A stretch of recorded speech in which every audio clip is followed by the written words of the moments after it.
যে ক্রমাগতভাবে মানুষের ঢল শাহবাগ চত্বরকে কেন্দ্র করে বাড়ছে।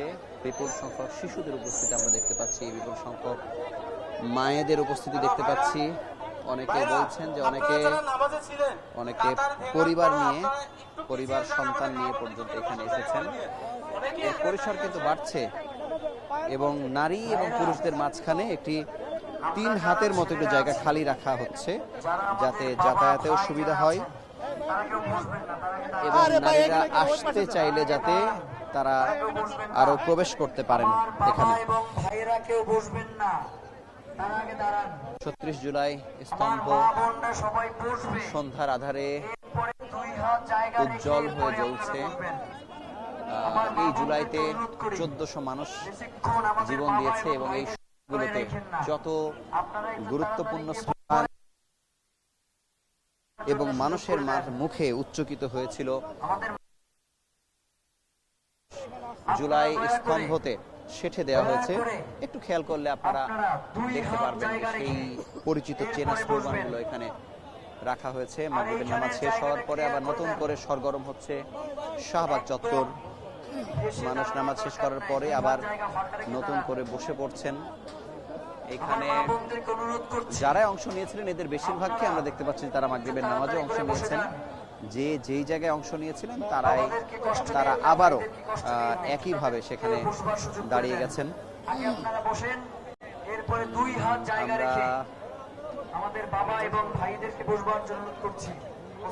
হাদির হত্যাকারীদের খুঁজে বের করা, দৃষ্টান্তমূলক শাস্তির দাবিতে ক্রমাগতভাবে মানুষের ঢল আসলে বাড়ছে। হাদি বয়সে খুবই তরুণ, 29 বছরের একজন তরুণ। অনেক মানুষ আছে ধারণা করেন হয়তো তিনি খুন হতে পারেন, তিনি হত্যার শিকার হতে পারেন, কিন্তু হাদির ক্ষেত্রে একটি ব্যতিক্রম হচ্ছে যে হাদি বারবার বুলেটের কথা বলেছে, বুলেট তার মস্তিষ্ক ভেদ করবে সেই কথা তিনি বলেছিলেন এবং দেখা যাচ্ছে যে তিনি যেভাবে বলে গেছেন যেন সেই একইভাবে স্ক্রিপ্টেড হয়েছে।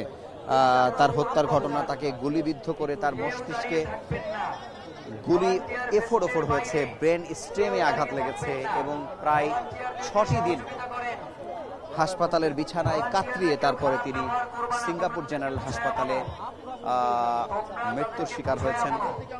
এবং বলা যায় যে প্রথম থেকেই অন্তর্বর্তী সরকারের পক্ষ থেকে তার চিকিৎসা নিয়ে, তার উন্নত চিকিৎসা দেওয়ার ব্যাপারে কোনো ধরনের ত্রুটি কিন্তু আমরা আসলে দেখিনি।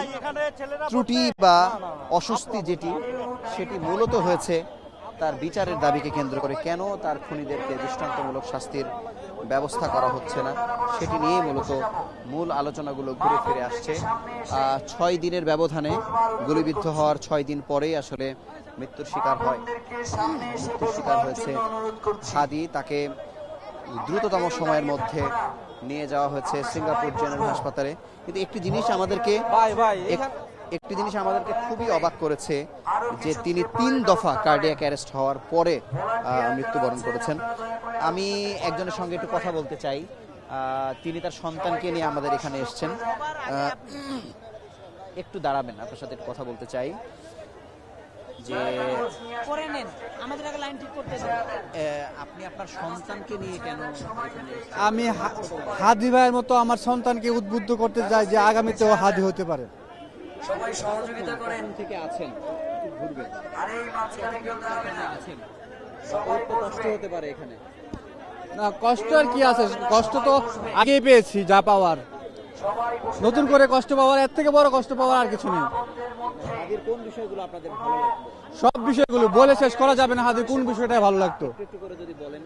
হাদির উদার মনে কথাগুলি ভালো লাগতো। ও কাউকে পরোয়া করতো না, সত্যের কথা বলতো, ন্যায়ের প্রতীক ছিল হাদি। বাংলাদেশ যেমন নেতৃত্ব চায় সেটিকে হাদির মধ্যে পেয়েছিলেন? হ্যাঁ, বাংলাদেশ যেমন নেতৃত্ব চাই সারা বাংলাদেশ হাদির মতো বিকল্প আর কেউ হতে পারে না। আপনাকে ধন্যবাদ। আপনি শুনছিলেন যে একজন ব্যক্তি তার সন্তানকে নিয়ে এখানে এসছেন। একেবারে বলা যায় যে 3-4 বছরের সন্তান, তাকে নিয়ে তিনি এসছেন এবং তিনি বলছেন যে এই সন্তানকে তিনি হাদির মতো করে গড়ে তুলতে চান, এ কারণে তিনি তাকে নিয়ে এসছেন। আমি আরো একজন ভদ্র জনের সঙ্গে আসলে কথা বলবো। আমি দেখলাম যে আপনি সম্ভবত আপনার স্ত্রী সন্তানকে নিয়ে আসলে এসেছেন, একটু আমাদেরকে বলবেন যে কেন, যে একটা পুরো পরিবার পাতা নিয়ে আসি, হ্যাঁ পাতা নিয়ে আসি। তিনি তার বাচ্চাকে আসলে দেখাতেও চাচ্ছেন আমাদের এখানে যে এই ছোট একটি বাচ্চাকে নিয়ে কেন এখানে এসেছেন, কেন এত আবেগ কাজ করছে। নতুন রিন গভীর থেকে পরিষ্কার করে কাপড়কে রাখে নতুনের মতো উজ্জ্বল। নতুন রিন অ্যাডভান্সড পাউডার। এই আবেগ সমগ্র বাংলাদেশের, এখানে যারা আছে প্রত্যেকে এক একজন হাদি, প্রত্যেকে রক্ত দিবে, তাকে যাবে না, জুলাই অর্জন হওয়ার পর যাবে। কিন্তু এখানে কিন্তু যারা আছেন উপদেষ্টা, তারা এগুলো ভাবে না। উপদেষ্টারা কিন্তু কেউ আসে নাই, আসবে না মনে হয়। কিন্তু আমরা এখান থেকে যাবো না যতক্ষণ পর্যন্ত জুলাই অর্জন হয়, আমরা যাবো না। আমার এই সন্তান একজন হাদি, প্রত্যেকে একজন হাদি। কিন্তু জুলাই যাদের মধ্যে অর্জন হয়েছে শহীদদের মাধ্যমে, যারা অঙ্গ হারাইছেন, তাদের প্রতি কিন্তু যারা উপস্থিত কোন দায়িত্ব পালন করতেছে না। কিন্তু হাদি তো সব থেকে বেশি, জুলাইয়ে যারা শহীদ হয়েছেন এবং যারা আহত হয়েছেন তাদের কথা সব থেকে বেশি আসলে হাদি বলতেন। অবশ্যই, সেজন্যই তো এই ইন্ডিয়া অথবা যারা এর পিছনে জড়িত, তারা এই হাদিকে নিয়ে গেছেন এই দুনিয়া থেকে। কারা জড়িত এর পিছনে, কারা জড়িত? সরকার চাইলেই পারে আনতে, সরকার চাইলেই আনতে পারে, কিন্তু আনে না। কেন আনে না? এই দায়িত্ব সরকারের, তাই না? একটা খুনি এত লক্ষ লক্ষ কোটি মানুষের জন্য হৃদয় খালি করে দিল, কিন্তু কেন পারে না সরকার আনতে? তাদেরকে সরকার চাইলেই পারে, কিন্তু আর কেন? এই দায়িত্ব সরকারের, এই দায়িত্ব উপদেষ্টা মন্ডলীর। স্বরাষ্ট্র উপদেষ্টা কোথায়? তিনি কোথায় বসে আছেন? এই যে যেমন আপনারা বিক্ষোভে অংশ নিচ্ছেন, এখান থেকে বাড়িতে গেলে কতটা ভেঙে চলে যাচ্ছেন নিজেরা। এখানে আমরা যাব না, তো আমাদের যত অর্জন হবে আমরা যাব না। যদি যাওয়াই লাগে আমাদের লাশ যাবে।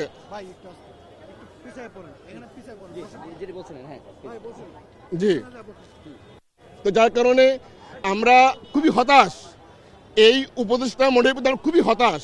তারা যদি অ্যাক্টিভ হতো তাহলে আজকে দেশে এমন হতো না, তাহলে একজন লাগতো না। এরপরে কাকে তারা মারবে সেই প্ল্যান তাদের হয়তো করা হয়ে গেছে।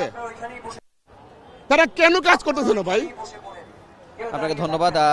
যেটি আসলে বলছিলেন যে একজন ব্যক্তি, তিনি তার সন্তান এবং তার স্ত্রী একসঙ্গে নিয়ে তারা এখানে আসলে এসেছেন এবং তিনি বলছেন যে আসলে ভারতের বিরুদ্ধে তিনি সব থেকে বেশি সোচ্চার ছিলেন বলেই জুলাই আন্দোলনে যারা শহীদ হয়েছে এবং যারা আহত হয়েছে তাদের ব্যাপারে সব থেকে বেশি সোচ্চার ছিলেন বলেই সবার আগে আসলে হাদিকে এই পৃথিবী থেকে সরিয়ে দেওয়া হয়েছে এবং এটি মূলত পরিকল্পিত ছিল, যেন হাদিকে সরিয়ে দিলেই হয়তো জুলাইয়ের পক্ষে যে আন্দোলন, যে উচ্চারণ, সেটি আসলে থামিয়ে দেওয়া সম্ভব হবে।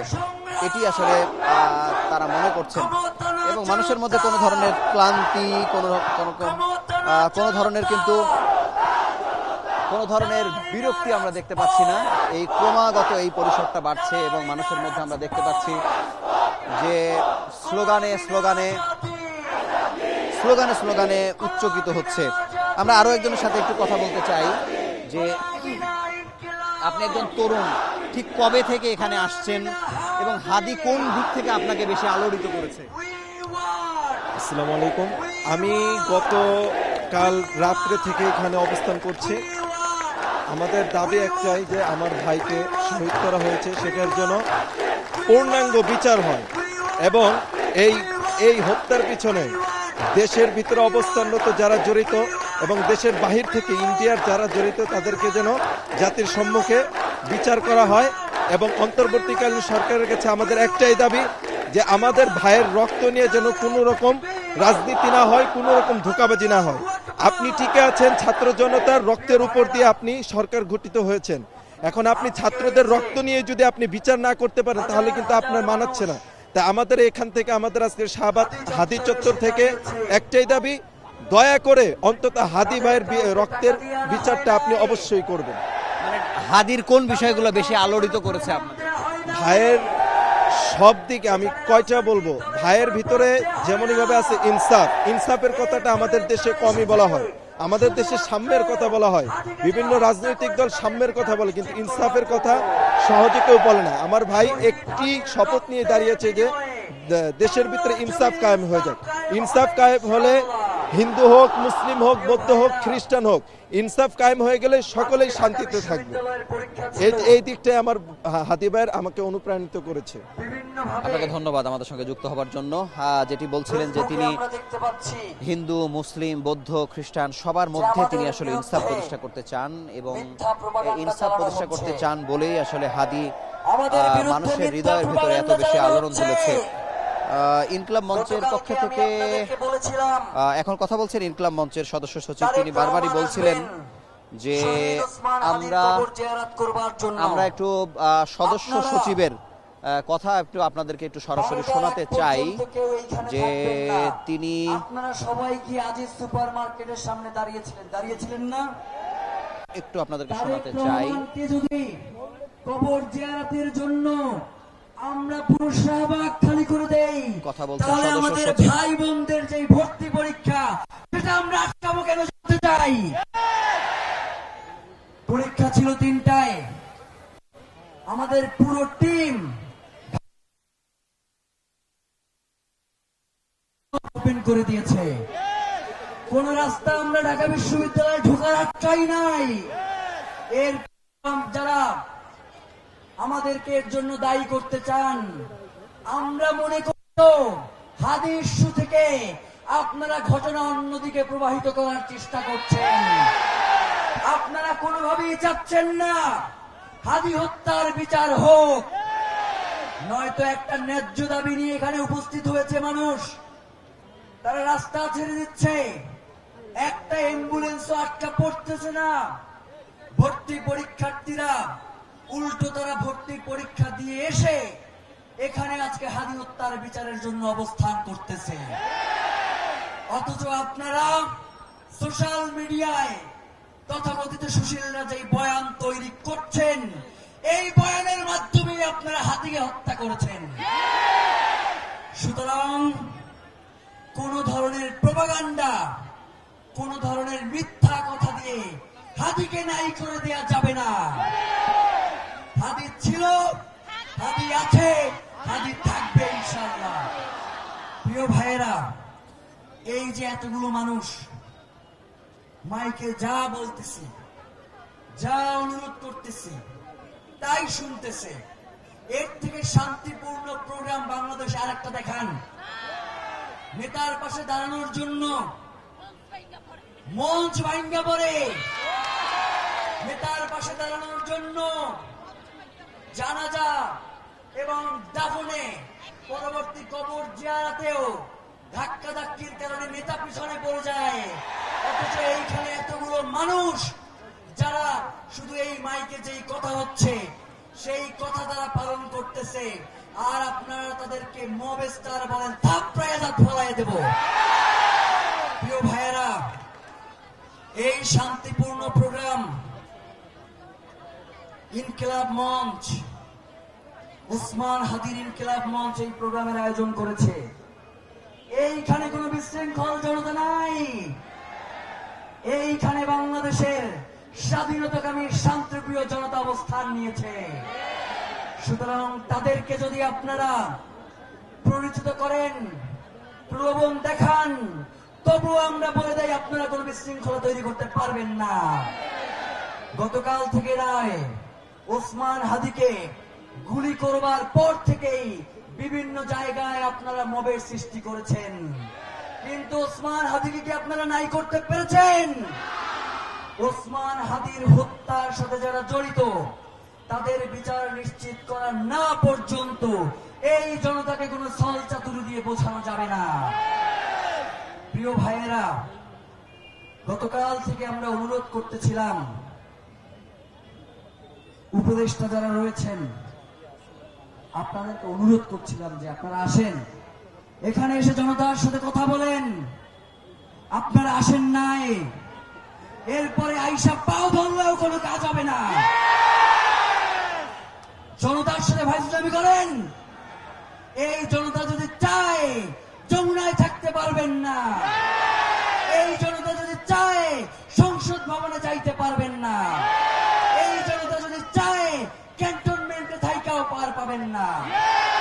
প্রিয় ভাইয়েরা, জুলাই পরবর্তী সময়ে যারা আমাদের ভাইদেরকে হত্যা করেছে তাদেরকে কারা জামিন দিয়েছে আমরা জানি।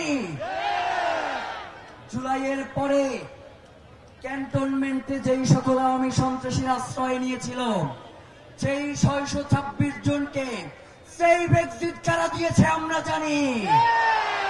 জুলাই পরবর্তী সময়ে এই জুলাইকে কারা বিক্রি করেছে আমরা জানি। এই জনতা, জুলাইয়ের জনতা, তারা জান দেবে তবুও জুলাই দেবে না।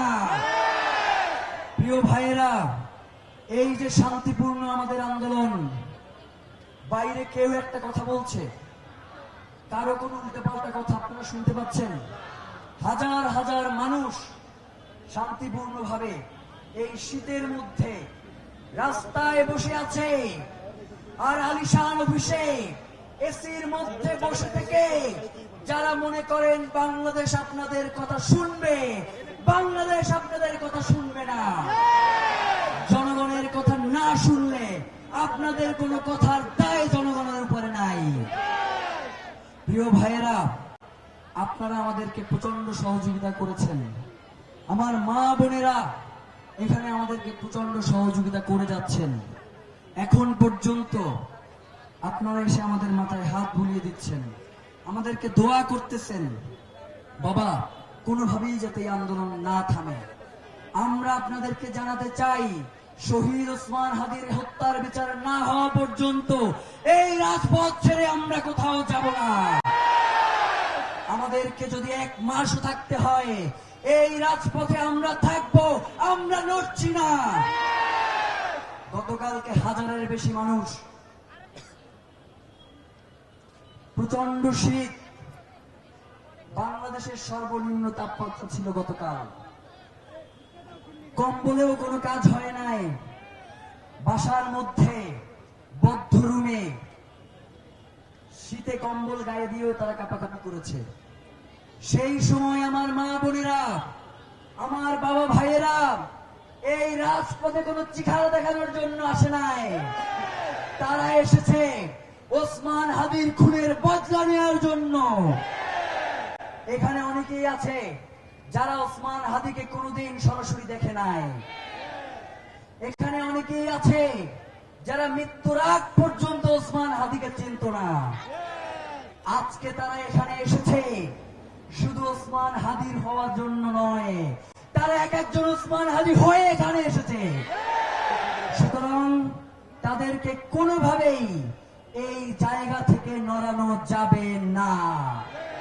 স্লোগান কি হবে? স্লোগান কি হবে? তার আগে একটা বিনীত অনুরোধ করি। সদস্য সচিব কথা বলছিলেন, তিনি বলছেন যে কোনোভাবেই রাজনীতি চলবে না, চলবে ভাবেই এখান থেকে অন্য কোনো ভিন্ন ব্যানার আন্দোলনে যারা অংশ নিয়েছেন তাদেরকে কোনোভাবেই এখান থেকে সরানো যাবে না। এবং আসলে এখান থেকে সরার কোনো আগ্রহ আসলে আমরা মানুষের দেখতে পাচ্ছি না, বরং ক্রমাগতভাবে ভিড় বাড়ছে জনসাধারণের মধ্যে। আপনারা দেখতে পাচ্ছেন মানুষের মধ্যে বিপুল উচ্ছ্বাস, উদ্দীপনা এবং আগ্রহ, এর পরিসর কিন্তু অনেক বেশি বেড়েছে।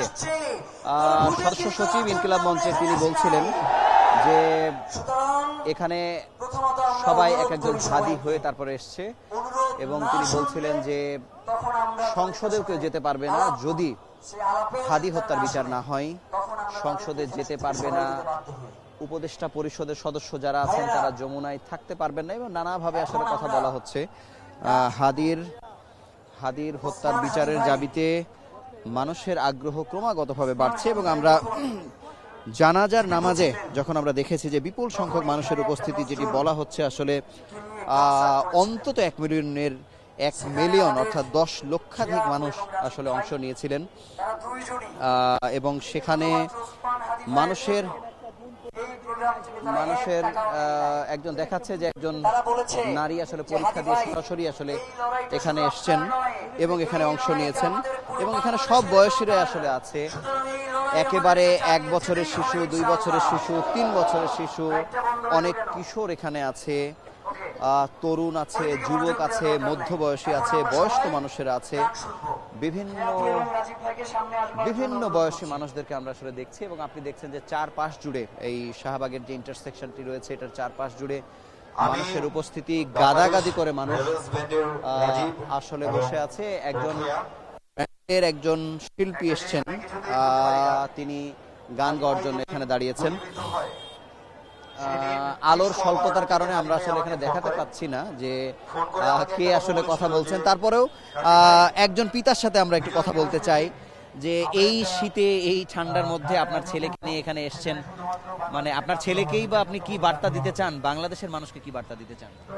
আসসালামু আলাইকুম। আমি সারা বাংলাদেশের মানুষের কাছে বার্তা দিতে চাই যে হাদি ভাইয়ের যাতে যারা খুন করেছে তাদের সরা বিচারটা হয়, এবং আমি আমার ছেলেকে একটা হাদির মতো দেখতে চাই ভবিষ্যতে।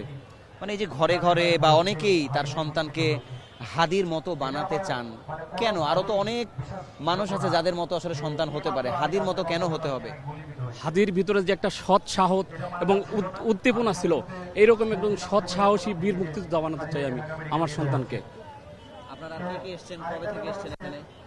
আমি আসরের নামাজের আগে আসছি, আসরের নামাজ, মাগরিবের নামাজ এখানেই পড়ছি। আমি এবং আমার ওয়াইফ, আমার বাচ্চা সহকারে আমরা আসছি যাত্রাবাড়ি থেকে। আপনারা সপরিবারে আসছেন। এবং জুলাইয়ের যে আন্দোলন হয়েছিল তখন কি আপনারা অংশ নিয়েছিলেন? জি, আমরা জুলাইয়ের আন্দোলনে অংশগ্রহণ করছিলাম। আমরা যাত্রাবাড়িতে, আমাদের বাসা যাত্রাবাড়িতেই শনির একটা আমরা জুলাই আন্দোলনে অংশগ্রহণ করেছি। ওই জুলাইয়ের সাথে হাদির যে একটি সরাসরি সম্পর্ক ছিল, এই কারণে কি আপনারা টান বোধ করেন কিনা হাদির ব্যাপারে? হাদি ভাই একজন সৎ সাহসী লোক ছিল, অবশ্যই এজন্য টান তো অবশ্যই বোধ করি। এবং হাদি ভাইয়ের মতো একজন বিকল্প মানুষ বাংলাদেশে আরো ভবিষ্যতে 100 বছর হবে কিনা তা জানি না। আপনাকে ধন্যবাদ। আমরা একজনের সাথে একটু কথা বলতে চাই, আপনার সঙ্গে একটু কথা বলতে চাই। একজন খুব অশ্রু সজল হয়েছেন, আমাদের পাশেই তিনি বসে আছেন। তিনি হয়তো হাদির কথা মনে করেই তিনি কাঁদছেন। আমরা আপনার কাছে একটু জানতে চাই যে হাদি এত কেন কাঁদাচ্ছে আপনাকে? আমি কোনো কমেন্ট করতে চাই না, প্লিজ। কেন এত কষ্ট পাচ্ছেন কেন? ভাই 24 আমরা কেন করেছিলাম ভাই? 24টা আমরা করেছিলাম যেটার জন্য শুধুমাত্র এক হাদি ছাড়া আর কেউ ভাই 24 নিয়ে কোনো মাথা ব্যথা নাই কারো। সবাই জুলাইরে বিক্রি করে দিছে ভাই। শুধুমাত্র আমার ভাইটাই ছিল যে জুলাইকে মনে প্রাণে রাখণ করেছিল ভাই। ওরা আমার ভাইকেও বাঁচতে দেয় রে ভাই। আপনারা বিচার করেন ভাই। হাদিকে কি আপনারা কখনো পাশে পেয়েছিলেন? আপনি পাশে পেয়েছিলেন? ভাই আমার এক্সাম চলতেছিল, আমি এর আগে একবার রমনাতেও দেখা করেছিলাম, ওইটাই আমার তার সাথে দেখা ছিল। তারপরে আর কখনো তারা আমি দেখতে পাই। হাদি তো অনেক বক্তব্য দিয়েছে, যেমন আপনি বলছিলেন যে জান দেব, জুলাই দেব না। এরকম কোন বক্তব্যগুলো এখনো আপনার কানে বাজে এবং নাড়া দেয় আপনাদের? জান দেব, জুলাই দেব না ভাই, এর চাই তার বড় কথা কি হইতে পারে ভাই বলেন? ধন্যবাদ ভাই।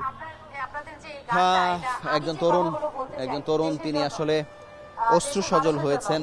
একেবারে এত মানুষের ভিড়ে তিনি একা একা কাঁদছেন। তার কাছে মাইক্রোফোন ধরতেই তিনি আসলে বললেন যে জুলাইকে আসলে সবাই বিক্রি করে দিয়েছে, জুলাইকে শুধুমাত্র বেচেননি শরীফ ওসমান হাদি। এবং জুলাইকে নানাভাবে কলঙ্কিত করা হয়েছে। জুলাইয়ের নায়ক যারা ছিল তারা নানাভাবে আসলে জুলাইকে কলঙ্কিত করেছে, কিন্তু একমাত্র হাদি তিনি আসলে আহতদের পক্ষ ছিলেন, শহীদদের পক্ষে ছিলেন। এই কারণে হাদির জন্য মানুষ নীরবে নিভৃতে তাদের অশ্রু বিসর্জন দিচ্ছে। আপনারা দেখতে পাচ্ছেন যে একটি ব্যান্ড, নামটি আসলে ভুলে গিয়েছি। আপনাদের কাছে এই ব্যান্ড যে হাদির স্মরণে যে গান গাইছে সেই গানটি আসলে একটু গানটা আপনাদের একটু শোনাতে চাই। কোন সংখ্যা